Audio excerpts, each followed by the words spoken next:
અહેમદાબાદના અકલાજા ગામમાં આવેલ Chicago blower કંપનીમાં યુવકના કુર્ચા ઉડી ગયા। શિકાગો બ્લોવર કંપનીમાં મૌદા તાલુકાના ધંધોડી ગામનો 30 વર્ષની આસપાસનો યુવાન નોકરી કરતો હતો। આજે બપોરના સમયે ચાલુ કામ દરમિયાન બોઇલર મશીનમાં આવી જવાથી શરીરના ટુકડે અલગ થઈ ગયા હતા। કંપનીના બોઇલરથી 50 ફૂટ સુધી અલગ શરીરના ટુકડા થઈને પડ્યા। કંપનીમાં સાથે કામ કરતા લોકોનું કહેવું છે કે બોઇલરની હવાના પ્રેશરથી અંદર ખેંચાઈ ગયો છે। બપોરના સમયે બનેલ ઘટનાની જાણ મહેમદાબાદ પોલીસને થતાં પીઆઈ સહિત પોલીસ સ્ટાફ ઘટના સ્થળે પહોંચી તપાસ હાથ ધરી છે। મહેમદાબાદ પોલીસ સાથે એફએસએલની ટીમ ઘટના સ્થળે પહોંચી લાશના ટુકડા ભેગા કરી તપાસ હાથ ધરી। પરિવારમાં માતા પિતા અને પત્ની અચાનક આવેલા આઘાત પર હૈયાફાટ રુદન કરી રહ્યા છે। મારું ખોડાભાઈ અંબાલાલ ધંધોડી। આજે ઘટના બની છે તમારું મારો દીકરો શું નામ? નરેન્દ્રભાઈ ખોડાભાઈ। કેટલા વાગે ઘટના બની તમને કેવી રીતે જાણ? મને તો 3:30 ફોન આવ્યો વાયા તો મને કહ્યું કે અહીંયા આવો તમારે શું થાય? તમે કે અંબાલાલ બોલો? હું કઈ ના, હું એમનો દીકરો બોલું।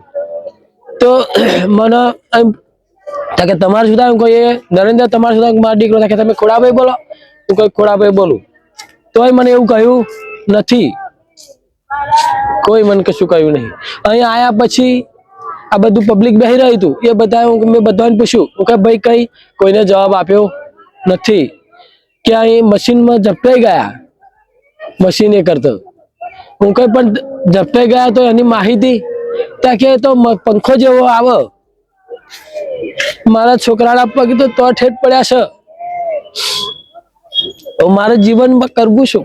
આપણો છોકરો છે, મને ફોન કોઈ માહિતી કરી નહીં અહીંથી કે ભાઈ આ શું કરવું કે શું નહીં, મને કોઈ માહિતી આલી નહીં કંપની વાળાએ। મારું નામ પટેલ સંજયભાઈ હસમુખભાઈ છે। હું ધંધોડી ગામનો સરપંચ છું અને મારા ગામનો છોકરો, યુવાન છોકરો અહીંયા મહેમદાવાદ તાલુકામાં અકલાજા ગામ નજીક એક ફેક્ટરીમાં કામ કરતો હતો। ત્યાં બપોરે એક મશીનમાં કામ કરતા તે અંદર આવી ગયો અને તે ઓન ધ સ્પોટ એના કકડાટ થઈને એનું મોત નીપજ્યું છે।